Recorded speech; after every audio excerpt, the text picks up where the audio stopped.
പാഠം 776. തന്ത്രപരമായ ഒരു നീക്കം.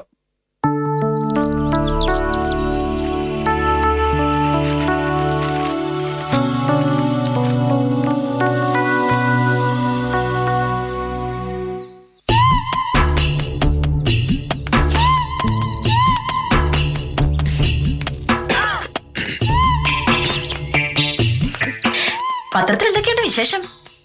പത്രത്തിൽ വിശേഷങ്ങളല്ല, വാർത്തകളാണ്. ഇത് കണ്ടോ, റോഡിലൂടെ നടന്നു പോയ ഒരാളെ വണ്ടി ഇടിച്ചു. ഇത് വിശേഷമല്ല. രാവിലെ തന്നെ ഉടക്കാനുള്ള മൂഡിലാണല്ലേ? എന്റെ ചോദ്യം ഞാനിതാ തിരിച്ചെടുത്തിരിക്കുന്നത്. പ്രശ്നം തീർന്നല്ലോ. അനാവശ്യമായ ചോദ്യങ്ങൾ ചോദിക്കാതിരിക്കുന്നതാണ് ചോദിച്ച ചോദ്യം തിരിച്ചെടുക്കുന്നതിനേക്കാൾ നല്ലത്. ഇനി ഒരു ചോദ്യം ചോദിക്കുന്നില്ലേ? നോക്കട്ടെന്ന്. ഹായ്, എന്ത് ഭംഗിയുള്ള കാറാ. എന്റെ ജീവിതത്തിലെ ഏറ്റവും വലിയ സ്വപ്നമാണ് ഇതുപോലത്തെ ഒരു കാറ് വാങ്ങിക്കാന്നുള്ളത്. മോനുടെ ഈ വാശിയിലായിരുന്നു, ഉറപ്പായിട്ട് നമുക്കൊരു കാറ് വാങ്ങിക്കായിരുന്നു. അനാവശ്യമായ ചോദ്യങ്ങൾ ചോദിക്കുന്നത് പോലെയാണ് അനാവശ്യമായ സ്വപ്നങ്ങൾ കാണുന്നത്. നമുക്ക് ഒരു കാറ് വാങ്ങണമെന്ന സ്വപ്നം കാണേണ്ട ഒരു കാര്യവും നിനക്കില്ല. ഒരു കാറ് വാങ്ങുന്നത് എങ്ങനെയാണ് മോഹനയുടെ അനാവശ്യമാവുന്നത്? നമ്മുടെ നാട്ടിലെ സകല വീട്ടിലും ഇപ്പൊ കാറുണ്ട്. പല വീട്ടിലും ഒന്നിലധികം കാറുണ്ട്. ഇന്നത്തെ കാലത്ത് ഒരു കാറ് വാങ്ങാന്ന് പറയുന്ന ആഡംബരം അല്ല മോനേട്ടാ. ഭാമേ, ആളുകൾ തോന്നും പോലെ ഒരു കാറും 2 കാറും 3 കാറും ഒക്കെ വാങ്ങും. ഒടുവിൽ ഈ കാറുകൾക്ക് ഓടിക്കാൻ റോഡുകൾ കൂടി വേണ്ടേ? കാറുകളുടെ ബാഹുല്യം കൊണ്ട് അന്തരീക്ഷ മലിനീകരണം കൂടി ഡൽഹിയിലൊക്കെ കാറുകൾ നിയന്ത്രിച്ച കാര്യം നീ പത്രത്തിൽ വായിച്ചല്ലേ?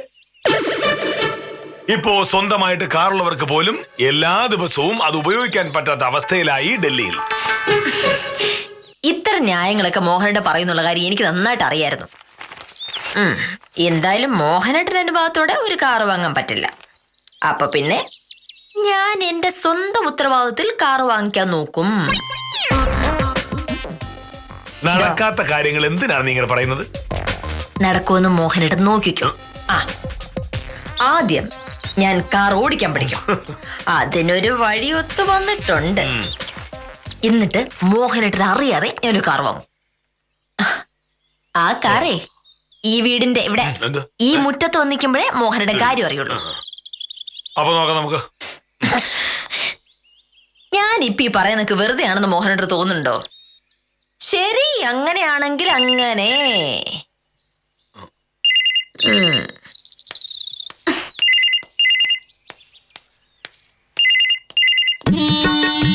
അവളെന്തോ മനസ്സിൽ വെച്ചാണല്ലോ സംസാരിച്ചത്.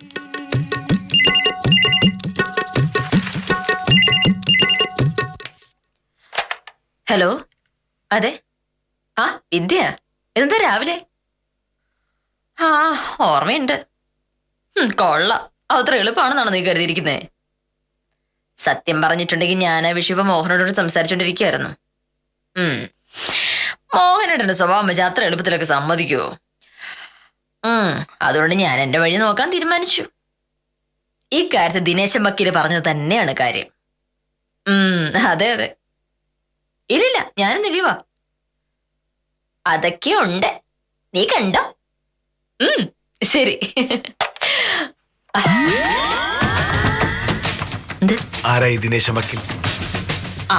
ഞങ്ങളുടെ ജോലി ചെയ്ത് വക്കീല്. അയാൾ എന്താണ് പറഞ്ഞത്? അയാൾ ഒരുപാട് കാര്യങ്ങൾ പറഞ്ഞു. അയാൾ പറഞ്ഞ ഏത് കാര്യമാണ് ശരിയെന്നാണ് നീ പറഞ്ഞത്? ദിനേശൻ വക്കീല് പറയുന്ന എല്ലാ കാര്യങ്ങളും ശരിയാണ്. സത്യം പറഞ്ഞ ഇത്രയും കൊള്ളാവുന്ന ഒരാളെ ഞാൻ കണ്ടിട്ടില്ല.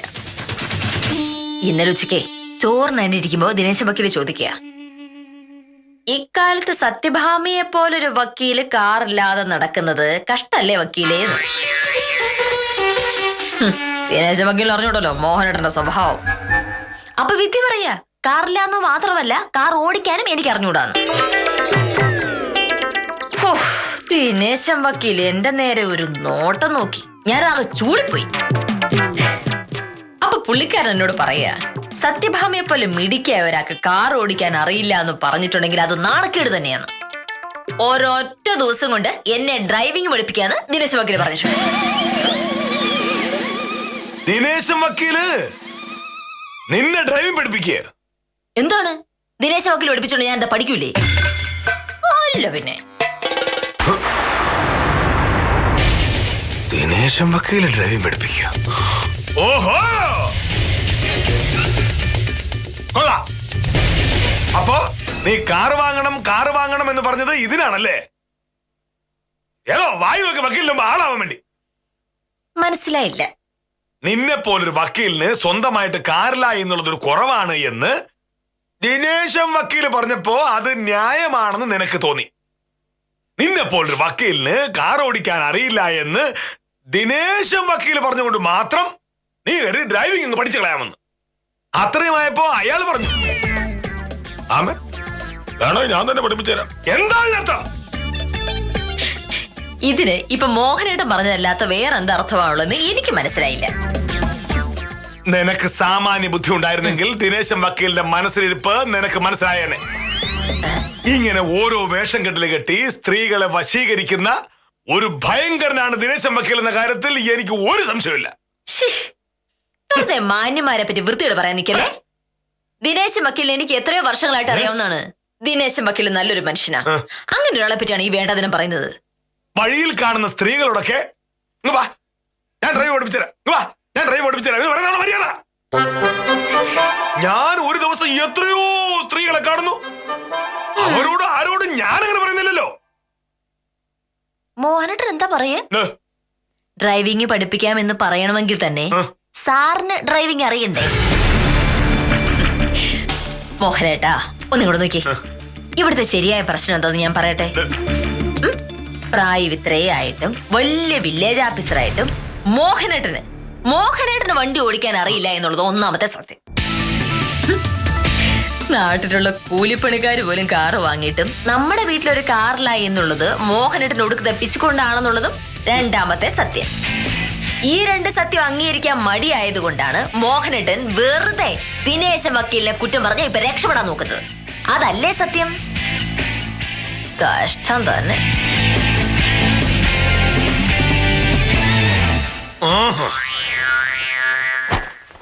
അതല്ല സത്യം. ഞാൻ കാറ് വാങ്ങാത്തത് പിശുകൊണ്ടല്ല. നമുക്കൊരു കാറിന്റെ ആവശ്യമില്ലാത്തോണ്ടാ. നമുക്ക് കാറിന്റെ ആവശ്യമില്ലെന്ന് ആരാ മോഹനേട്ടനോട് പറഞ്ഞത്? ഈ വെയിലത്ത് സ്കൂട്ടർ ഓടിച്ചു പോകാതെ ഒരു കാറിൽ പോയിരുന്നെങ്കിൽ എന്തൊരു സുഖമായിരുന്നു. ഇന്നലെ മജിസ്ട്രേറ്റ് കോടതി മുതൽ മുനിസിപ്പൽ കോടതി വരെ ഞാൻ ദിനേശൻ വക്കീലിന്റെ കാറ് കയറി. എന്തൊരു സുഖ. പുള്ളിക്കാരന്റെ ഡ്രൈവിംഗ് ആണെങ്കിലോ പരമരസവും. ദിനേശൻ വക്കീല് കാർ ഓടിക്കുമ്പോ അതിലിരിക്കാൻ എന്തൊരു രസാന്നറിയാമോ?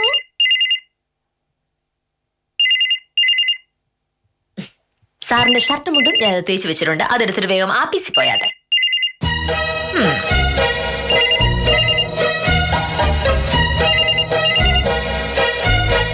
ഒരു ദിനേശൻ വക്കീല്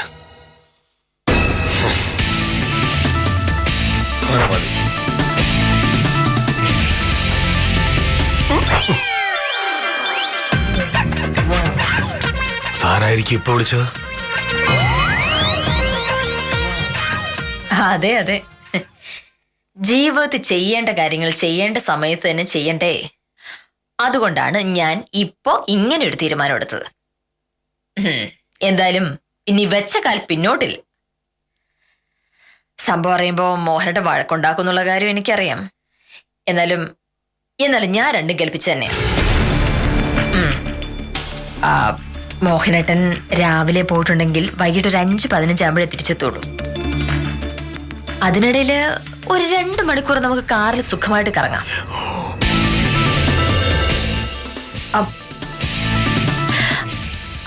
ഒരു 3 മണിയാകുമ്പോഴേക്കും വരാമോ? അതെ, കൃത്യം 3 മണിക്ക് വന്നാൽ മതി. അന്നേരത്തേക്കും ഞാൻ റെഡി ആയിരുന്നോളാം. ഓക്കെ? അതെ അതെ, വരുമ്പോ ഒരു കാര്യം പ്രത്യേകം ശ്രദ്ധിക്കണം. വീടിന്റെ മുന്നിലുള്ള റോഡിൽ വണ്ടി നിർത്തരുത്. അവിടെ വണ്ടി നിർത്തി സ്റ്റെപ്പ് കയറിയിട്ടുണ്ടെങ്കിലേ ആളുകൾക്ക് ശ്രദ്ധിക്കും.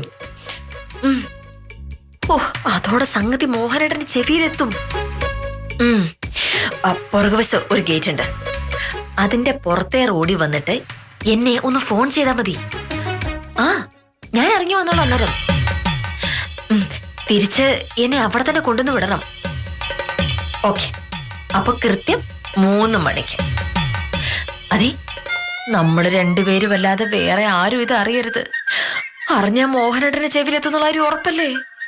ഓക്കെ, അപ്പൊ ശരി, എല്ലാം പറഞ്ഞതുപോലെ.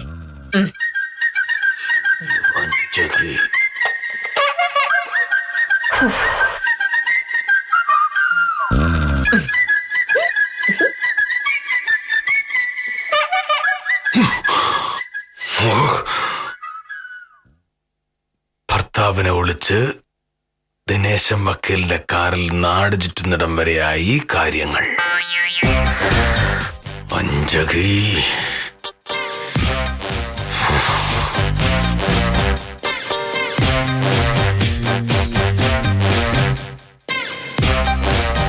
നീ ഇന്ന് കോടതി പോകുന്നില്ലേ? ഞാനിന്ന് കോടതി പോകുന്നില്ലെന്ന് ഞാൻ മോഹനോട് ഇന്നലെ പറഞ്ഞതല്ലേ, മറന്നുപോയോ? മറന്നുപോയൊന്നുമില്ല. അങ്ങനെയാണെങ്കിൽ നീ എനിക്കൊരു സഹായം ചെയ്യണം. എന്താ? നമ്മുടെ ഗംഗാധര സാറിന്റെ അനാഥ മന്ദിരത്തിൽ പോയിട്ട് ഒരുപാട് നാളായല്ലോ. എനിക്കാണെങ്കിൽ എന്നും തിരക്കാം. നമ്മൾ രണ്ടുപേരും അങ്ങോട്ട് തിരിഞ്ഞു നോക്കാതിരുന്നാൽ ഗംഗാധര സാറിന് എന്ത് തോന്നും? ഇന്ന് ഉച്ച കഴിഞ്ഞ് അവിടെ വരെ ഒന്ന് പോ. ഇന്ന് ഉച്ച കഴിഞ്ഞിട്ടോ? അത് പറ്റൂല്ലോ മോനട്ടാ. എന്താ പറ്റത്? അല്ല, ഇന്ന് ഉച്ച കഴിഞ്ഞിട്ട് എനിക്ക് വേറെ ഒന്ന് രണ്ട് കാര്യങ്ങളുണ്ട്. എന്ത് കാര്യം? അല്ല, അത് എനിക്ക് സൗദാമിനിയുടെ ആ കടയിലൊന്ന് പോണം. ഒരു ചുരിദാർ അവിടെ തയ്ക്കാൻ കൊടുത്തിട്ടുണ്ടായിരുന്നു. അപ്പൊ ആ തയ്യക്കടയിൽ പോയിട്ട് എനിക്കത് വാങ്ങണം. ഈ സൗദാമിനിയുടെ അടുത്ത് പോയിട്ട് വരുമ്പോ ഗംഗാധര സാറിന്റെ അടുത്ത് പോവാലോ? അത് ശരിയാവില്ല. ഗംഗാധര സാറിന്റെ അടുത്ത് നാളെ പോവാലോ. നാളെ കോടതി പോണ്ടേ? കോടതി പോയിട്ട് വരുന്ന വഴിക്ക് അവിടെ പോവാലോ. ഒരുപാട് ദിവസം കൂടി ഗംഗാധര സാറിന്റെ അടുത്ത് പോകുമ്പോ ആ കുട്ടികൾക്കൊക്കെ നല്ല മിഠായി വാങ്ങിച്ചു കൊടുക്കട്ടെ. കോടതിയുടെ മുന്നിലുള്ള ബേക്കറിയിലെ നല്ല മിഠായി കിട്ടും. നാളെ അവിടുന്ന് വാങ്ങിച്ചു കൊടുക്കണം. മിഠായിയല്ലോ കാര്യം. നീ ഗംഗാധര സാറിന്റെ അടുത്ത് തന്നെ പോണം. അയ്യോ മോനട്ടോ, അങ്ങനെ ഇനി എന്തെല്ലാം പറഞ്ഞാലും എനിക്കിന്ന് പോകാൻ പറ്റില്ല. അത് മാത്രമല്ല, മോഹനേട്ടന് കുറെ ഷർട്ട് മുണ്ടും അലക്കിയിടാനുണ്ട്. അതിന്ന് 3 മണി മുതൽ 5 മണി വരെയുള്ള സമയത്താണ് എനിക്ക് അലക്കിയിടേണ്ടത്. നീ എപ്പോ ടൈം ടേബിൾ വെച്ച് തുണി അലക്കാൻ തുടങ്ങി? അങ്ങനെയല്ല, 5:15 മോഹനേട്ടൻ വരില്ലേ, അതുവരെയല്ലേ എനിക്ക് എന്തെങ്കിലും സ്വസ്ഥമായിട്ട് ചെയ്യാൻ പറ്റുള്ളൂ. മോഹനേട്ടൻ വന്നു കഴിഞ്ഞ പിന്നെ എന്റെ പുറകിന്ന് മാറൂല്ലോ. അയ്യോ, നിന്റെ ഉദ്ദേശം എനിക്ക് മനസ്സിലായി. ശരിയാക്കി തരാം.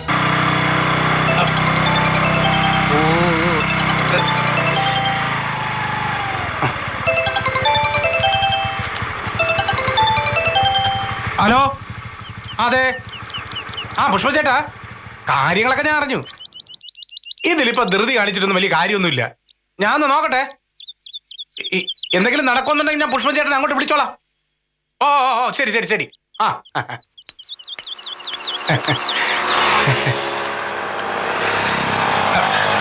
നമസ്കാരം സാർ. നമസ്കാരം. ഉത്തമനോടാ? കൃഷി ഓഫീസിലെ അഗസ്ത്യ സാറിന്റെ വീട് വരെ ഒന്ന് പോണം. അഗസ്ത്യ സാറിന്റെ ഇളയ മോൻ ഒരു ബൈക്ക് വേണമെന്ന് പറഞ്ഞിട്ട് വിളിച്ചായിരുന്നു. സെക്കൻഡ് ഹാൻഡ് മതി. അന്വേഷിച്ചപ്പോ കൊള്ളാന്നുള്ളൊരു ബൈക്ക് കിട്ടി. അത് നേരിട്ട് ചെന്ന് പറഞ്ഞ് ശരിയാക്കണം. ഇന്ന് വൈകിട്ട് ഉത്തമൻ എന്താ പരിപാടി? എന്ത് സാറേ? ഒരു 3 മണിയാവുമ്പോ എനിക്ക് ഉത്തമന്റെ ഒരു സഹായം വേണമായിരുന്നു. അയ്യോ, അത് നടക്കൂല സാറേ. 2 മണിക്ക് സദാശിവൻ ചേട്ടനെ കൊണ്ടൊരു സ്ഥലം നോക്കാൻ പോണം. തലക്കുളം വരെ പോണം. തിരിച്ചു വരുമ്പോ രാത്രിയാവും. എന്ത് സാറേ കാര്യം? എന്തായാലും സ്ഥലത്തുണ്ടാവില്ലല്ലോ. അവനെ കാര്യം അറിഞ്ഞിട്ടെന്തിനാ? അല്ല, വേണമെങ്കിൽ ഞാൻ വേറൊരാളിനെ ഏർപ്പാടാക്കാം. സാറ് കാര്യം പറ. അങ്ങനെ പറയാൻ പറ്റുന്നൊരു കാര്യമല്ല. എന്തെങ്കിലും ഒരു ഞാൻ കണ്ടുപിടിച്ചോളാം. അയ്യോ സാറേ, പറയാൻ പറ്റാത്ത കാര്യോ? അതെന്ത് കാര്യം?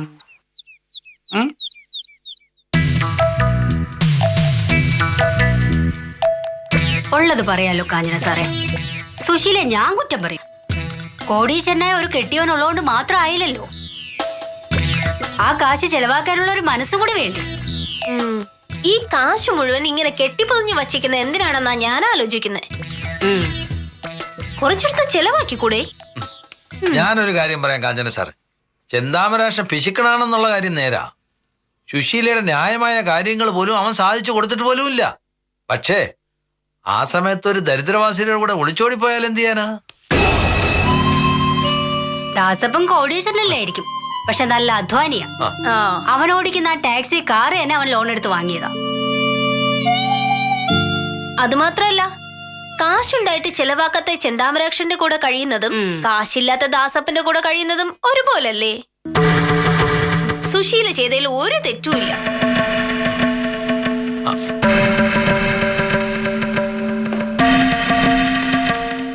എന്താണ് വലിയ ചർച്ച? അല്ല സാർ, ചെന്താമരാക്ഷന്റെ ഭാര്യ സുശീല ടാക്സി ഡ്രൈവർ ദാസപ്പനോട് ഒളിച്ചോടി പോയി. ചെന്താമരാക്ഷനോട് വർഷങ്ങളായിട്ട് സുശീല പറയുന്നതാ ഒരു കാറ് വാങ്ങാൻ. അയാളോട്ട് സമ്മതിക്കുകയില്ല. സുശീല എവിടെയെങ്കിലും പോണമെങ്കിലേ ബസ്സിൽ പോണം. ഇതിനിടയിൽ എന്തോ കാര്യത്തിനായി ദാസപ്പന്റെ കാറിൽ ഒരിക്കൽ കയറി. അങ്ങനെ സുശീലയും ദാസപ്പനും തമ്മിൽ പരിചയമായി, അടുപ്പമായി, പ്രേമമായി. ഇന്നലെ ഒളിച്ചോട്ടവും കഴിഞ്ഞു.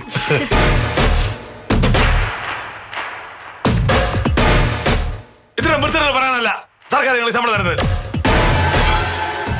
ഒരാളുടെ ഭാര്യ വേറൊരാളുടെ ഒളിച്ചോടി പോയി വാർത്ത ഇവിടെ ഇങ്ങനെ പറയാൻ നാണമില്ല നിങ്ങൾക്ക്?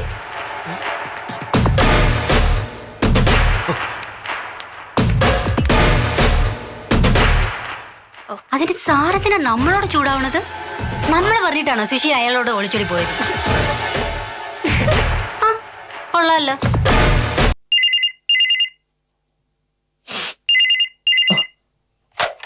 ഹലോ, ആ എത്തിയോ?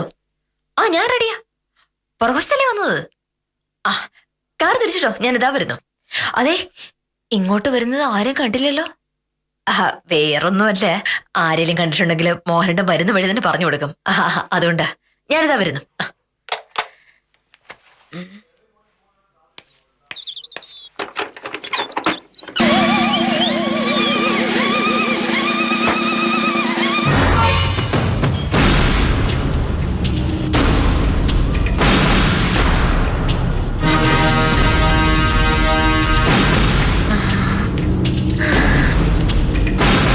മോഹനേട്ടൻ എന്തായി ഈ നേരത്ത്?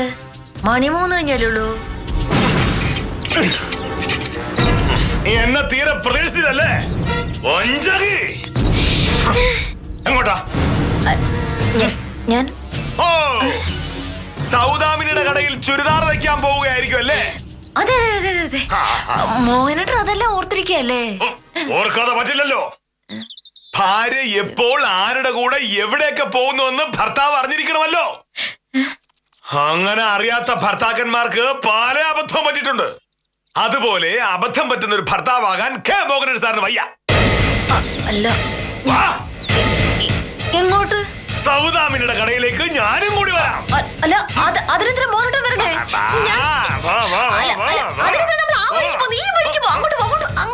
പറ്റില്ല. ഇന്നത്തെ പ്രത്യേക സാഹചര്യത്തിൽ നമുക്ക് ഇതുവഴി പോകാനേ പറ്റൂ.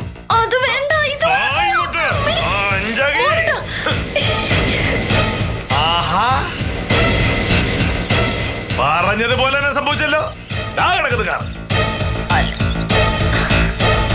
അതാരുടെ കാറാ ഭമേ? അല്ല, അത് പിന്നെ മോഹനേട്ടാ, ഞാൻ അതാരുടെ കാറാണെന്ന് നിനക്ക് അറിയാമോ ഇല്ലയോ? അതാരുടെ കാറാ? നീ എന്താ എന്നെ പറ്റി കരുതിയത്? ഞാനൊരു വിഡ്ഢിയാണെന്നോ? നീ മനസ്സ് കാണുമ്പോ ഞാൻ മാനത്ത് കാണും.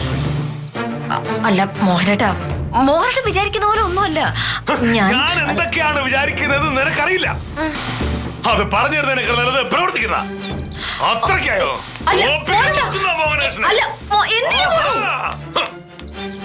എന്താ ചെയ്യണമെന്ന് എനിക്കറിയാം. മോഹനേഷനാണോ? ഇറങ്ങടാ, ഇറങ്ങി വാടാ ഇങ്ങോട്ട്. നിന്റെ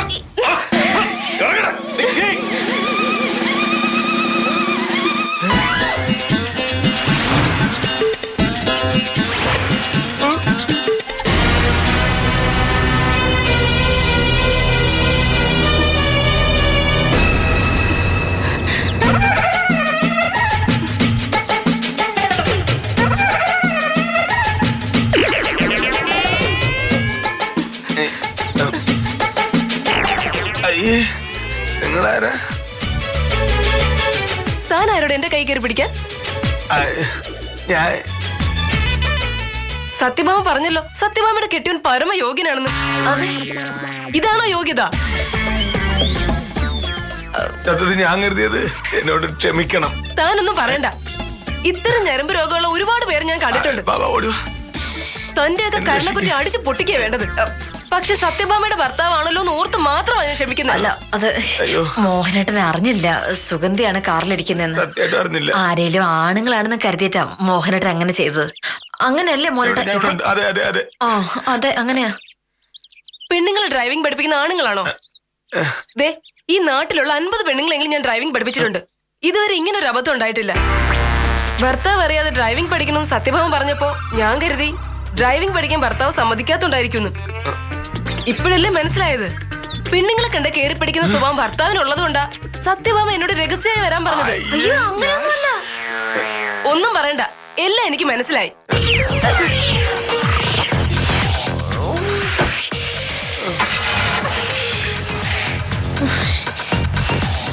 എന്റെ രഹസ്യ കാമുകനെ ഒളിച്ചു പിടിക്കാനായിട്ട് വന്നതായിരുന്നല്ലേ?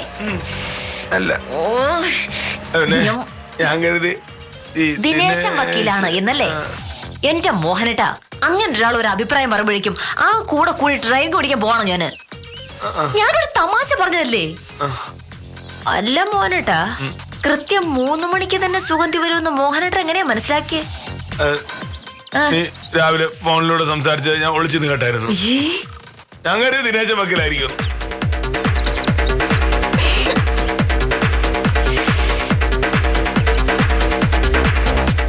ഭാര്യ മറ്റാരുടെയോ കാറിൽ കയറി നാട് ചുറ്റുമെന്ന പേടിയിൽ വില്ലേജ് ഓഫീസർ കാണിച്ചു കൂട്ടിയതൊക്കെ അബദ്ധമായി.